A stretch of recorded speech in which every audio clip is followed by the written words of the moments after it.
ایک کاریگر انسان تھا۔ یہ کسان بھی تھا، لوہار بھی اور موچی بھی۔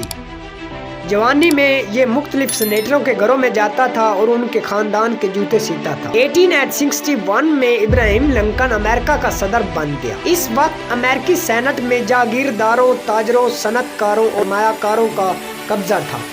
یہ لوگ سینٹ میں اپنی کمیونٹی کے مفادات کی حفاظت کرتے تھے۔ ابراہیم لنکن کا تعلق لوور مڈل کلاس سے تھا، چنانچہ یہ ورکنگ کلاس کے حقوق کے لیے لڑ رہا تھا۔ ابراہیم لنکن صدر بنا تو اس نے امریکہ میں غلامی کا خاتمہ کیا۔ اس نے ایک فرمان کے ذریعے باقی ریاستوں کے غلاموں کو آزاد کر کے فوج میں شامل کر لیا۔ امریکی اشرفیہ لنکن کی اصلاحات سے براہ راست متاثر ہو گئی، چنانچہ یہ لوگ ابراہیم لنکن کے خلاف ہو گئے۔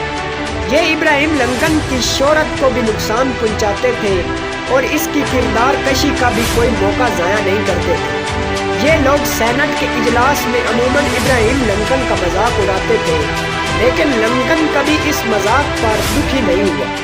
وہ ہمیشہ کہتا تھا، میرے جیسے شخص کا امریکہ کا صدر بن جانا ان تمام لوگوں کے ہزاروں لاکھوں اعتراضات کا جواب ہے، لہذا مجھے جواب دینے کی کیا ضرورت ہے۔ ابراہیم لنکن کس قدر مضبوط اعصاب اور حوصلے کا مالک تھا، آپ اس کا اندازہ اس واقعے سے لگا لیجئے۔ یہ اپنے پہلے صدارتی خطاب کے لیے سینٹ میں داخل ہوا۔ یہ صدر کے لیے مخصوص نشست کی طرف بڑھ رہا تھا۔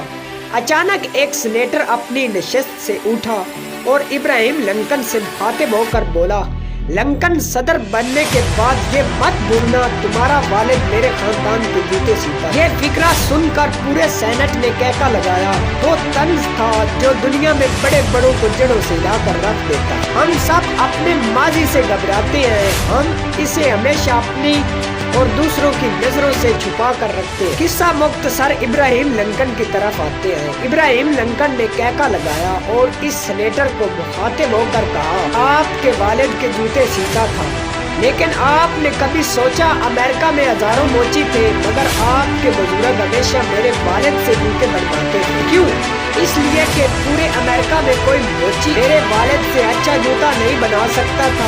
میرا والد ایک عظیم فنکار تھا، اس کے بنائے ہوئے جوتے ماضا ایک جوتے نہیں ہوتے تھے، وہ ان جوتوں میں اپنی روح ڈال دیتا۔ میرے والد کے پورے کیریئر میں کسی نے ان کے بنائے ہوئے جوتے کی شکایت نہیں۔ آپ کو آج بھی میرے والد کا بنایا جوتا تنگ کرے تو میں حاضر ہوں، میں بھی جوتا بنانا جانتا ہوں، میں آپ کو اپنے ہاتھوں سے نیا جوتا بنا کر دوں گا، لیکن مجھے یقین ہے آپ میں سے کوئی میرے والد کے کام کی شکایت نہیں کرے گا، کیونکہ پورے امریکہ میں میرے والد سے اچھا موچی کوئی نہیں تھا۔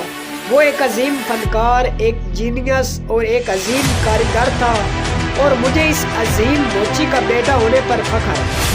ابراہیم لنکن نے تقریر ختم کی اور صدارت کی کرسی پر بیٹھ گیا۔ پورے حال کو سانپ سون گیا۔ لنکن پر فکرہ کسنے والے سینیٹر نے شرمندگی کے عالم میں سر جھکا لیا اور اس کے بعد کسی امریکی سیاستدان نے لنکن کو موچی کا بیٹا نہیں کہا۔